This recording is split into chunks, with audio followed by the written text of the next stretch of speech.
Assalamualaikum warahmatullahi wabarakatuh.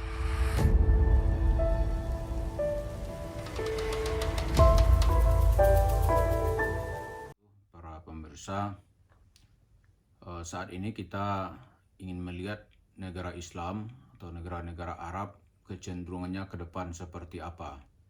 Salah satu yang digagas oleh negara Arab sekarang ini adalah Arab, khususnya Uni Emirat Arab, Arab Saudi, kemudian negara-negara Teluk di sekitarnya itu ingin berbenah dan ingin menjadi negara maju. Tapi negara maju itu tidak lagi tergantung kepada sumber daya alam, khususnya minyak. Seperti Arab Saudi. Arab Saudi itu yang sedang digagas sekarang oleh putra mahkota Muhammad bin Salman bin Abdul Aziz. Itu pada tahun 2030, Arab Saudi tidak lagi tergantung kepada minyak sebagai sumber devisa utama. Karena itu sekarang di sepanjang pantai Laut Merah sedang dibangun resort untuk para wisata. Hal ini nanti akan membawa implikasi kepada perubahan aturan hukum. Misalnya visa untuk masuk Saudi. Nanti visa itu akan mudah karena Saudi tidak lagi menjadi Holy Land untuk semua kawasan. Yang disebut dengan Holy Land itu hanya Makkah, Madinah. Nanti di luar itu ke Jeddah, ke Riyadh, siapa saja boleh datang. Itu juga nanti Uni Emirat Arab.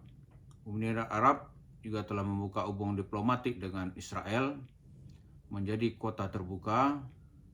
Semua apapun yang ada di dunia akan dipindahkan ke Dubai dan atau ke Abu Dhabi. Berikut kita lihat salah satu yang digerakkan sekarang ini untuk menggiatkan pariwisata adalah menghidupkan kegiatan tradisional di tengah masyarakat Arab. Di antaranya adalah pacu anjing. Ini kita lihat nih pacu anjing. على بركة الله تعالى وتوفيقه أعلنت هذه الانطلاقة، أعلنت انطلاقة هذا الشوط الأول، الشوط الرئيسي. مشاهدينا الأعزاء، متابعينا الكرام، لفئة الذكور من فئة السلق. Nah sekarang kita lihat kalau kita di Indonesia, bagi kita tentu apapun yang terjadi di negara-negara Arab biasanya akan direspon di tempat kita di sini karena banyak persamaan kita dengan Arab, di antaranya agama. Begitu juga nanti soal kultural. Nah, melihara anjing ini sebenarnya bagaimana ini? Kalau saya ketika kecil ya, di sekolah saya dulu di Kuliatul Mubalighin Muhammadiyah di Padang Panjang itu, direkturnya itu kalau datang ke sekolah dari rumahnya itu namanya Buya Haji Harun Al-Ma'ani, itu di belakangnya diikuti anjing. Nanti begitu masuk pintu kauman, anjingnya pulang. Itu juga nanti ketika beliau mau ke masjid, itu di belakangnya ada anjing gitu. Buya ini adalah imam tetap di masjid dekat rumah itu, masjid di Guguk Malintang. Begitu juga dia adalah imam tetap di Masjid Al-Jihad ketika hari Jumat. Jadi salat Jumat itu beliau imam tetap. Dia dikenal sebagai seorang yang ahli dalam banyak hal. Kami menyebutnya dengan kamus berjalan. Jadi apa aja pertanyaan ditanyakan ke Buya Haji Harun, insya Allah dia bisa jawab. Dia memelihara anjing gitu. Nah di tanah Jawa khususnya ini itu tidak menjadi kebiasaan. Malah kalau melihat anjing orang-orang ingin membunuhnya. Nah dalam Islam itu sebenarnya posisi anjing itu bagaimana? Di dalam tafsir-tafsir ya, atau dalam mazhab Islam memang terjadi perbedaan di dalam melihat status anjing. Imam Syafi'i misalnya melihat anjing itu sesuatu yang najis, karena itu di masyarakat Islam yang menganut mazhab Syafi'i tidak tidak terbiasa memelihara anjing. Tapi tidak demikian halnya dengan mazhab-mazhab yang lain. Misalnya mazhab Maliki. Maka di Afrika Utara itu biasa tuh di rumah-rumah orang Islam itu memelihara anjing. Nah, kalau kita lihat, ya karena kita simpulkan saja, anjing itu dalam Islam itu dibagi dua.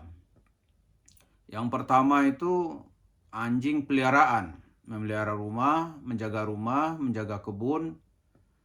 Nah, itu dinamai dengan ya anjing yang dibolehkan gitu. Bahkan gigitan anjing peliharaan itu, misalnya dia berburu misalnya berburu rusa, digigit oleh anjing, maka bekas gigitan anjing itu tidak dinilai najis. Tidak ada disamak tuh bekas rusa itu karena dia anjing peliharaan. Tapi ada yang kedua yaitu anjing liar. Nah, jilatan anjing liar inilah yang mesti disamak, dicuci 7 kali gitu. Karena tidak tahu apakah dia mengandung penyakit atau tidak. Jadi kalau kita lihat hanya itu penegasannya. Lantas bagaimana itu hadis Nabi yang mengatakan itu di Madinah Rasulullah memerintahkan membunuh semua anjing. Nah, Buya Hamka di sini melihat, silakan dilihat dalam tafsir Al-Azhar Buya Hamka. Kata Buya Hamka itu karena berkembang saat itu penyakit rabies, anjing gila gitu. Jadi disuruh bunuh semua. Nah, sekarang kita lihat ya memelihara anjing itu, kalau anjing peliharaan seperti anjing herder, anjing apalagi itu namanya banyak macamnya, ternyata dalam fikih Islam itu ya sangat longgar. Jadi boleh aja orang yang mau ya. Karena di beberapa tempat untuk memburu babi misalnya, orang perlu anjing. Anjing itu anjing terlatih. Bukan anjing liar atau anjing kampung atau anjing liar gitu. Di hutan-hutan itu bukan itu anjingnya. Tapi anjing yang sudah dilatih, dia sangat tahu tugasnya. Untuk menjaga kebun misalnya. Misalnya perkebunan tuannya itu biar tidak dimasuki babi, ya anjing tahu melaksanakan tugasnya. Nah, anjing ini tidak dinilai sebagai anjing najis gitu. Jadi yang berkembang di Arab sekarang ini menghidupkan kembali tradisi bahwa ada kekayaan tradisional Arab yaitu pacu anjing. Jadi ini sebagai wawasan baru buat kita. Semoga Islam kita itu makin berkembang, ya makin rasional dan tidak membabi buta. Sebetulnya ini hanya masalah fikih, tapi diangkat seolah-olah ini seperti persoalan akidah. Demikian, terima kasih. Assalamualaikum warahmatullahi wabarakatuh.